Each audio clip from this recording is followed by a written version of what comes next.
Doctor Mohammad Yunus চীন সফরে যাবে। চীন সফরকে কেন্দ্র করে এবার নড়েচড়ে বসেছে ভারত। নরেন্দ্র মোদী এবার ভয়ঙ্কর বিপদের আশঙ্কা দেখছে। ট্রাম্প এবং নরেন্দ্র মোদী ভয়ঙ্কর ষড়যন্ত্র চালাচ্ছে। কোনো ষড়যন্ত্রের কাজ হচ্ছে না।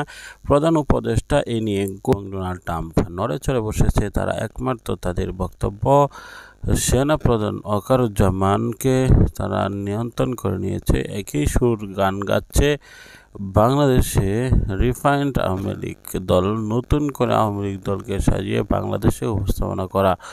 রিফাইন্ড আওয়ামী লীগ মানে আওয়ামী লীগকে বদলে নতুন করে সাজিয়ে আবার পুনরায় আওয়ামী লীগ করা।